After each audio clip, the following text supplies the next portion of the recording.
There are 7 habits that keep you poor, even when you earn good money. And if you don't identify them, they will quietly destroy your financial future without you ever seeing it coming. Let me be direct with you right now. Earning more money will not make you rich.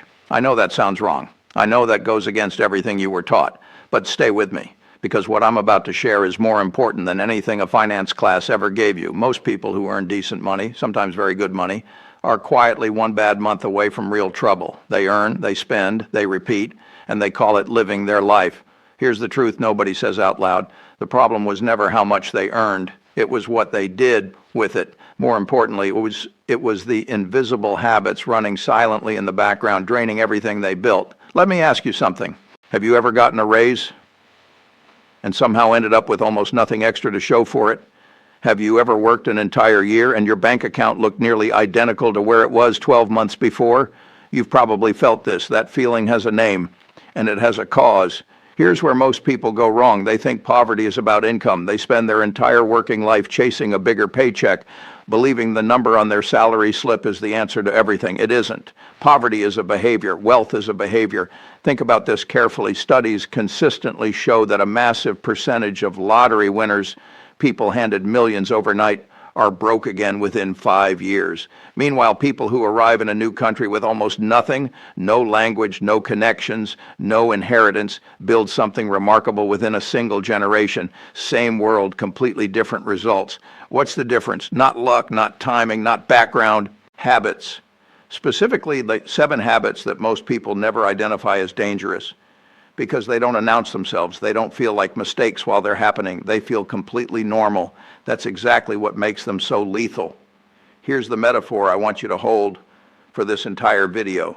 Imagine your financial life as a boat. Every one of these 7 habits is a small hole drilled into the bottom. One hole, manageable, water trickles in slowly. You bail it out, fine. But what if all 7 holes were open at the same time? You wouldn't feel yourself sinking. The water rises quietly, inch by inch, until one day you look around and it's at your neck. That's where millions of hardworking, well-earning people are right now, working hard, earning decent money, completely, silently sinking, and it doesn't feel like a mistake when it's happening. In my experience of watching financial behavior for decades, the moment things changed for people was never when their income went up. It was when they stopped asking, how do I earn more? And started asking, what am I doing that keeps undoing everything I build? That question changed everything, because the answer isn't external. It isn't the economy. It isn't bad markets. It isn't bad timing. The answer is behavior. In this video, I'm going to walk you through all 7 habits, why each one exists, how it tricks your brain into keeping it alive, and exactly what to do to break free. These aren't motivational phrases, they're behavioral realities, and once you see them, you won't be able to unsee them. Let's begin. Habit 1, lifestyle inflation, the silent wealth killer. You get a raise, a real one, maybe 20%, maybe more. You've worked hard, you deserve recognition for that. And then, within 6 months, something happens. You're not quite sure when. But your expenses have quietly risen to match your new income. New car payment, slightly nicer apartment, more dinners out, a subscription or 2 that wasn't there before, small upgrades everywhere. You're earning more, but you're not actually building more.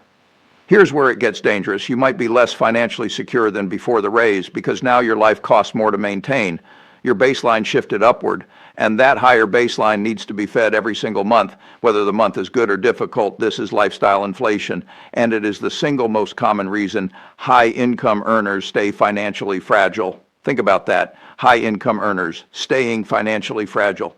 Here's what's actually happening. Your brain is wired for something called hedonic adaptation. Whatever becomes your new normal stops feeling special. The upgrade that felt luxurious on day 1 becomes baseline by day 90. And once something is baseline, the brain quietly starts looking for the next upgrade. This isn't weakness, this is biology. But here's the mistake that costs the most.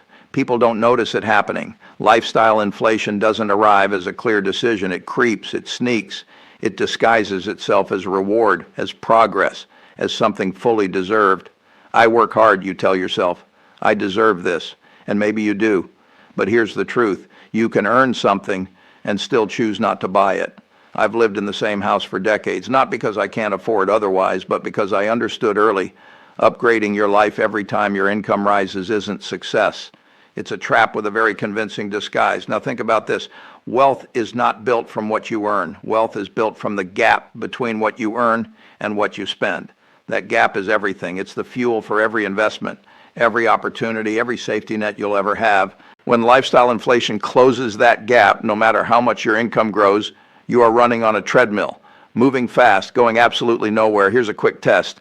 Think about your income 3 years ago. What percentage were you saving?